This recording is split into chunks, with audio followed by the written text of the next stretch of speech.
네. 어떻게 좀 너무 좀 졸리신지 좀 집중을 하면 좋을 것 같은데, 예, 여러분들 여기 이제 여성 분들도 많이 계시잖아요. 근데 지금 자기의 현실을 한번 생각을 해보세요. 예를 들면 내가 이제 여잔데 그 등산을 가고 싶어요, 사실.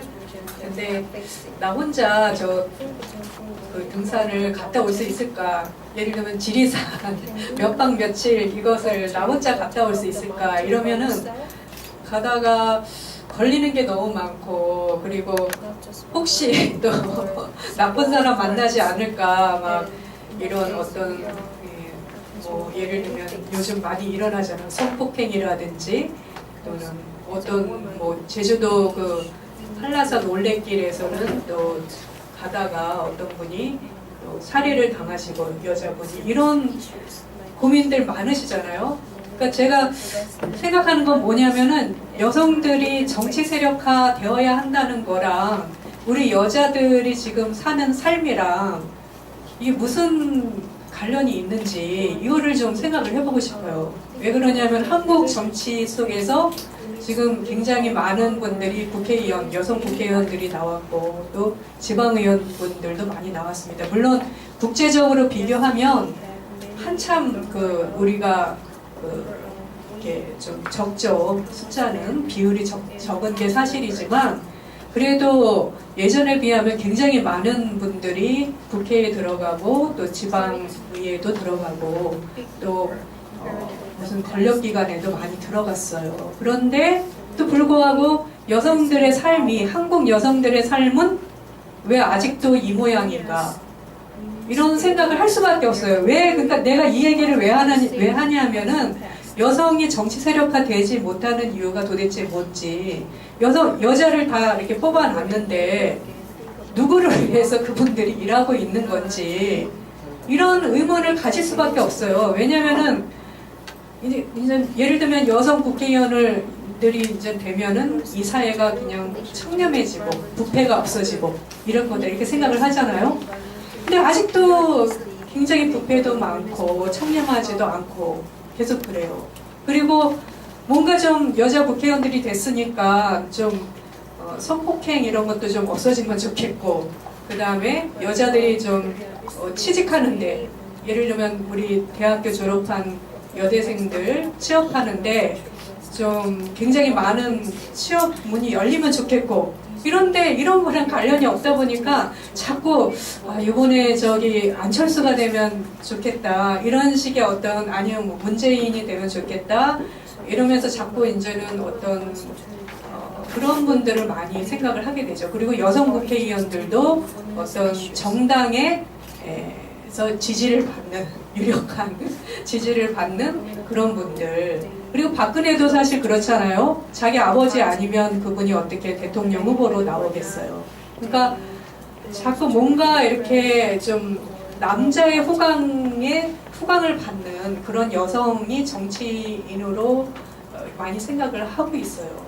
그러니까 이건 이제 뭐냐면은 우리 한국 정치가 많이 이제는 여성이 정치 세력화 됨으로써 여성 할당제도 정착이 되고 이럼으로써 많은 분들이 들어갔지만 사실은 그러지 못하는 게 지금 현실이다. 이것은 한국 정치가 아직도 굉장히 남성 중심적인 그런 정치이라는 것을 증명하는 거죠. 그러면 어떻게 해서 우리 한국 정치가 좀 뭔가 여성들이 좀 잘 살 수 있고 살맛 나는 세상을 만드는 그런 정치로 변할 것인가, 이런 고민을 해야 돼요. 그러려면은 제가 볼 때는 뭐 다른 거 없어요. 여자들끼리 빨리 모여야 되고 모여서 얘기를 해야 돼요.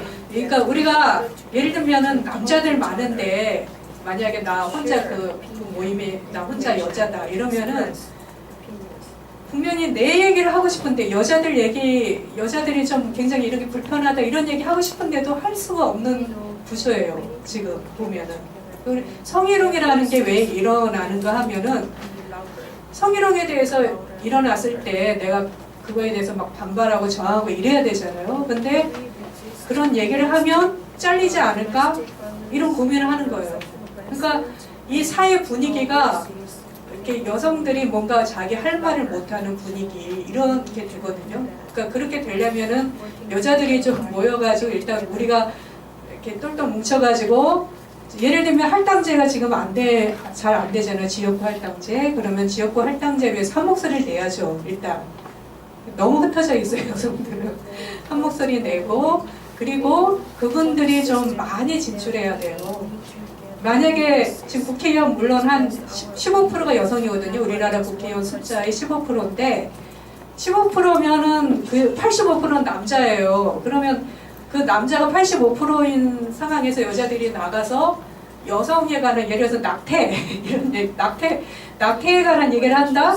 그러면 남자들이 그거에서 즉각 반발을 하잖아요. 그런 얘기 하고 싶어도 할 수 없는 구조예요. 그렇기 때문에 여성들이 일단은 많이 진출을 하는 게 맞습니다. 맞고 그러기 위해서는 지금 선거 제도가 굉장히 많이 여성들한테 불리해요. 그러니까 지역구에서 한 명 뽑는데 예를 들어서 전혀 그 돈도 없고 사실 어떤 조직적인 받침도 없는데 당선되기가 힘들죠. 그러니까 소선거구제는 반드시 이게 좀 변화가 있어야 될 것 같아요. 예를 들면 비례를 늘리든가 아니면 소선거구제를 뭐 중대선거구제로 바뀌게 한다든가 이런 식으로 해서 여성들이 많이 진출할 수 있게끔 보장을 해줘야 되고 그리고 30% 할당제의 문제점이 또 할당제의 문제점이 뭐냐면은 무조건 나오라고 하는데 사실 그 여자들이 돈이 없잖아요.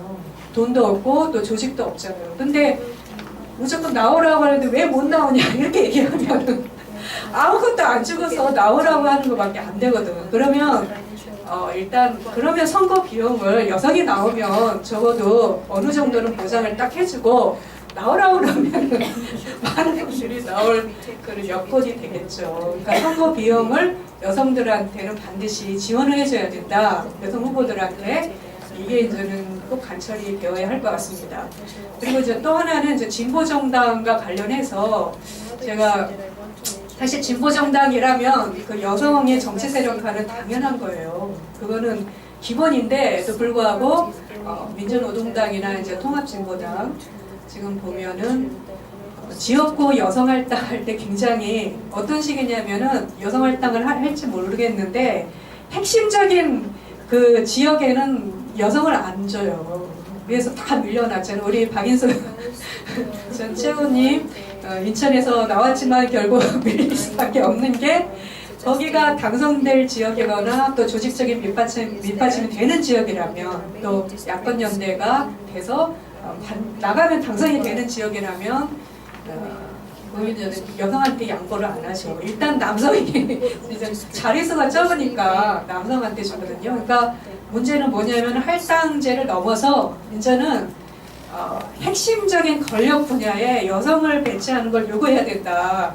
이것이 우리가 정치적으로 세력화될 수 있는 어떤 토대지 그냥 구색 맞추기 들러리식으로 여성을 정치 세력화라는 미명하에 그런 식으로 한다는 것은 그거는 여성의 정치 세력화를 진보정당에서 얘기하는 게 아니다라는 거를 적극적으로 앞으로 주장을 해야 된다는 거를 얘기하고 싶습니다.